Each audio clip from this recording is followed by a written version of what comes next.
Hey guys, welcome to UK triple S C Amarjeet में आप सभी का स्वागत है। देखिए, अगर आप लोगों ने 10 पार्ट नहीं देखे हैं अभी तक तो जाके देख लीजिए। ये आज का जो है वो 11वां पार्ट रहने वाला है। ठीक है, पार्ट संख्या 11वीं रहने वाली है। आज जो हम देखेंगे, एक तो दो तरीके से देखेंगे हम। ठीक है, एक ये पूरा का पूरा कंटेंट जो अजय रावत जी की बुक से उठाया गया है। ठीक है, अजय रावत जी की बुक से सबसे पहले हम देखेंगे पूरा का पूरा टॉपिक अल्मोड़ा अखबार, जहाँ से एक या दो क्वेश्चन बन जाते हैं हर एक एग्जाम में। कई बार एक एग्जाम छोड़ देता है। इसके अलावा आपको अजय रावत जी की बुक के ही 17 क्वेश्चन मिलेंगे वन लाइनर के फॉर्म में। ठीक है, वन लाइनर के फॉर्म में अभी मिलेंगे इसी वीडियो में। चलिए शुरू करते हैं। सबसे पहले देखिए क्या कहता है कि 1870 में अल्मोड़ा के, ठीक है, 1870 में अल्मोड़ा के डिबेटिंग क्लब के संरक्षक भीम सिंह को चुना गया। ठीक है, तो डिबेटिंग क्लब का प्रथम संरक्षक कौन था? भीम सिंह। ठीक है, वो चुना गया। जबकि इसकी स्थापना किसने करी? बुद्धि बल्लभ पंत ने करी थी। ठीक है, संरक्षक क्या हो गया? पूरा का पूरा एक सिक्योरिटी हो गया, और उसका जो फाउंडर हो गया वो कौन था? बुद्धि बल्लभ पंत जी। ठीक है, चलिए आगे देखते हैं। आगे समझिए, आगे क्या कहता है कि 1871 में अल्मोड़ा अखबार का संपादन हुआ। तो अल्मोड़ा अखबार कब निकला? वो हमारा 1871 में निकला। इसका जो जीवन काल था वो 1918 तक रहा। कहने का मतलब 1871 में निकला और 1918 तक वो रहा, 48 वर्षों तक रहा। ठीक है, अल्मोड़ा अखबार। अब रजिस्ट्रेशन कराना पड़ता है, जैसा आप लोग कोचिंग सेंटरों पर देखेंगे। तो इसी तरीके से इसका भी जो रजिस्ट्रेशन संख्या था, वो रजिस्ट्रेशन संख्या कितनी थी? वो 10 थी रजिस्ट्रेशन संख्या अल्मोड़ा अखबार की। ठीक है, अल्मोड़ा अखबार जो था वो अंग्रेजी पत्र निकलता था, इसका नाम था पायनियर। ठीक है, उसके समकालीन था। ठीक है, तो अल्मोड़ा अखबार किस अंग्रेजी पत्र के समकालीन था? पायनियर के वो समकालीन था। इतना आप लोग समझिए। सिंपल सा हम देखेंगे, रजिस्ट्रेशन संख्या 10 हो गई, 1871 में निकला और 1918 तक चला। 48 वर्षों तक इसने अपना कार्य दिया। ठीक है, और पायनियर के समकालीन था। चलिए आगे बढ़ते हैं। एक क्वेश्चन आपके लिए भी मैं दूंगा अभी अल्मोड़ा अखबार से, आप लोगों को कमेंट्स करके बताना है। ठीक है, आगे देखते हैं। आगे कहता है कि अल्मोड़ा अखबार के 48 वर्षों के संपादन में देखिए सबसे पहले कौन था अल्मोड़ा अखबार का संपादक? वो थे हमारे कौन? बुद्धि बल्लभ पंत। ठीक है, बुद्धि बल्लभ पंत, मुंशी इम्तियाज अली, जीवानंद जोशी, सदानंद सनवाल और विष्णुदत्त जोशी तथा 1913 में बद्रीदत्त पांडे ने मुख्य भूमिका निभाई। अब समझिए आप लोग। देखिए, अल्मोड़ा अखबार के पहले संपादक कौन हो गए? बुद्धि बल्लभ पंत हो गए। इसके अलावा मुंशी इम्तियाज अली, ठीक है, जीवानंद जोशी, सदानंद सनवाल, विष्णुदत्त जोशी तथा 1913 में बद्रीदत्त पांडे ने भूमिका निभाई। अब देखिए यहाँ से क्वेश्चन क्या बनता है, वो सिंपल सा दे देगा कि निम्न में से कौन अल्मोड़ा अखबार का संपादक नहीं रहा। और ये I think question forest guard की फर्स्ट शिफ्ट में पूछा गया है, तो आप लोगों के इनके नाम पता होना चाहिए। ठीक है, इन लोगों के। ठीक है, इसके अलावा अगले एंगल से क्या बनता है कि 1913 में अल्मोड़ा अखबार का संपादक किसे नियुक्त करा गया? तो बद्रीदत्त पांडे को करा गया। ठीक है, और 1913 से कब तक रहे थे ये? 1913 से 1918 तक ये रहे थे। ठीक है, तो यहाँ से क्वेश्चन बनता है और बना हुआ है। ठीक है, यह बोलेगा कि 1913 में किसे नियुक्त करा गया? तो बद्रीदत्त पांडे को। चलिए आगे बढ़ते हैं। आगे देखिए, आगे क्या कहता है कि 1913 में अल्मोड़ा अखबार के संपादक बद्रीदत्त पांडे बने। जो मैंने लाइन आपको भाई बताई वही हुई है। चलिए आगे देखते हैं। आगे क्या कहता है कि अल्मोड़ा अखबार के बंद होने के बाद, जैसे अल्मोड़ा अखबार बंद होता है, ठीक है, बंद होने के बाद शक्ति अखबार का पहला अंक, ठीक है, उसी के स्थान पर क्या होता है हमारा? शक्ति अखबार का पहला अंक 15 अक्टूबर 1918 को, ठीक है, कब होता है? 15 अक्टूबर 1918 को। और कब निकलता है? तो वो शुभ दिन होता है हमारा विजयदशमी के दिन निकलता है। ठीक है, किसके दिन निकलता है? वो विजयदशमी के दिन निकलता है। तो आ जाएगा किस किस दिन निकला? विजयदशमी के दिन। चलिए आगे बढ़ते हैं। इसके अलावा देखिए, शक्ति का जो संपादन कार्य किया, सबसे पहले तो आप लोगों को पता है बद्रीदत्त पांडे ने किया। इसके अलावा विक्टर मोहन जोशी, दुर्गादत्त पांडे, ठीक है, दुर्गादत्त पांडे, मनोहर पंत और राम सिंह धोनी, मथुरा दत्त, पूरन चंद तिवारी और देवीदत्त पंत ने किया था। अब यहाँ से भी देखिए क्वेश्चन वो पूछ सकता है कि निम्न में से कौन रहा कौन नहीं रहा। तो आप लोगों को उसमें तो आता ही आता है, यहाँ से आप लोग ध्यान रखना कि पहले कौन थे? बद्रीदत्त पांडे। चलिए आगे बढ़ते हैं। इतना आप लोगों ने समझ लिया होगा। चलिए आगे बताता हूँ मैं आपको।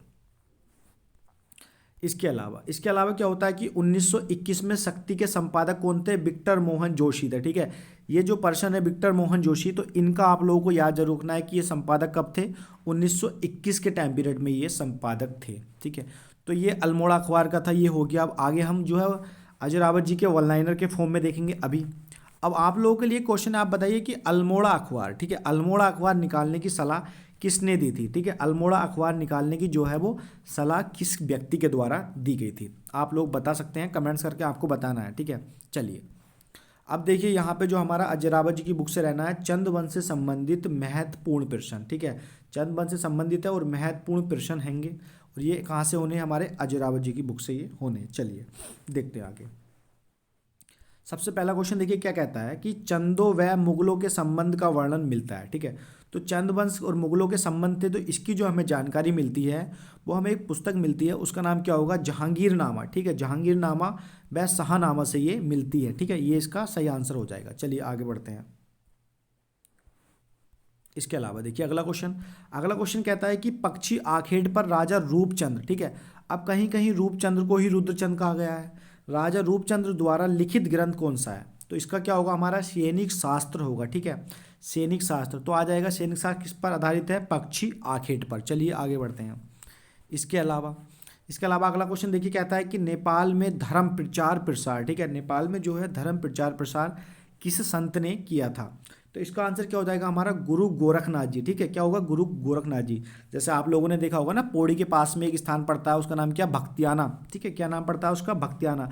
तो वहाँ पे इनकी गुफा भी है गोरखनाथ जी की, और गोरखनाथ की ध्वनि जो यहाँ पे है चंपावत में, तो यही इन्होंने ही करा था नेपाल में इसका प्रचार प्रसार। चलिए आगे देखते हैं। अगला क्वेश्चन है कि अल्मोड़ा में घर घर पूजे जाने वाला प्रसिद्ध देवता है, तो इसका आंसर क्या हो जाएगा, हमारा गंगनाथ जी, ठीक है। तो अल्मोड़ा के जो घर घर में पूजे जाने वाले देवता कौन होंगे, यहाँ पे गंगनाथ जी। चलिए आगे बढ़ते हैं। आगे देखिए, आगे कहता है कि कुमाऊं में प्रचलित हरेला, ठीक है। हरेला आप लोगों को पता है प्रचलित है, हरेला, हिल यात्रा और घी त्योहार व ओलग प्रथा, ठीक है। तो ये जो हरेला है, इसके अलावा हिल यात्रा है, घी त्योहार है, ओलग है, तो ये सबकी सब किसकी देन है, ये हमारी नेपाल की देन है, ठीक है। किसकी देन है, ये उत्तराखंड में नेपाल की देन। चलिए आगे देखते हैं। इसके अलावा अगला क्वेश्चन कहता है कि किस ताम्रपत्र से चंदों के करों का उल्लेख मिलता है, तो ठीक है। तो मूनाकोट ताम्रपत्र जो है हमारा, जो पिथौरागढ़ में आता है, तो उसमें क्या होता है कि चाहे चंदों ने जो टैक्स लगाए थे, जैसे सिरती लगाया था, तो उन सब का वर्णन किस में मिलता है, हमारे मूनाकोट ताम्रपत्र में मिलता है। और कहाँ पे आता है ये प्लेस, पिथौरागढ़ में। चलिए आगे देखते हैं। अगला क्वेश्चन देखिए क्या कहता है कि चंद काल में कुख्यात कारागार था, ठीक है। तो कहने का मतलब, कारागार का मतलब सिंपल सा क्या होता है, जैसे बंदी रक्षक होते हैं ना, जेल टाइप का, तो वही रहता है। तो चंद काल में कुख्यात कारागार क्या था, तो इसका आंसर क्या हो जाएगा, हमारा सीराकोट। और सीराकोट कहाँ पे आता है, ये पिथौरागढ़ में आता है, ठीक है। चलिए आगे देखिए, आगे कहता है, अगला क्वेश्चन कहता है कि ताम्रपत्र उत्कीर्ण को, ठीक है, ताम्रपत्र उत्कीर्ण को चंदों के समय क्या कहा जाता था, तो उस समय उनको क्या कहा जाता था, सुनार कहा जाता था, सुनार, ठीक है। क्या कहा जाता था, कहने का मतलब जो ताम्रपत्र बनाया तो उस पर जो उत्कीर्ण का कार्य करते थे उनके लिए क्या शब्द प्रयोग होता था, सुनार होता था, ठीक है। चलिए आगे बढ़ते हैं।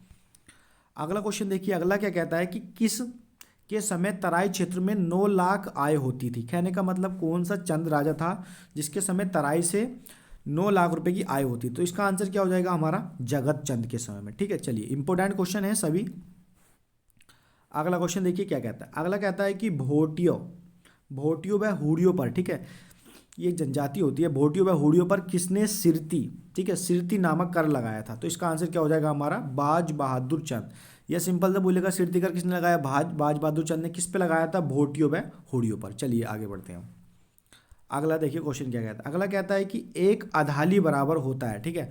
तो एक जो अधाली बराबर होता है वो होता है हमारा क्या, 8 नाली होता है, ठीक है। क्या होता है, 8 नाली एक अधाली बराबर। चलिए अगला क्वेश्चन देखिए क्या कहता है कि ज्यूला व सिरती, ठीक है। तो ज्यूला व सिरती नामक कर लगाने का श्रेय किसे जाता है, तो इसका आंसर क्या हो जाएगा, देखिए लक्ष्मी चंद को, ठीक है। लक्ष्मी चंद ने लगाया था ज्यूला व सिरती नामक कर, ठीक है। चलिए आगे देखते हैं।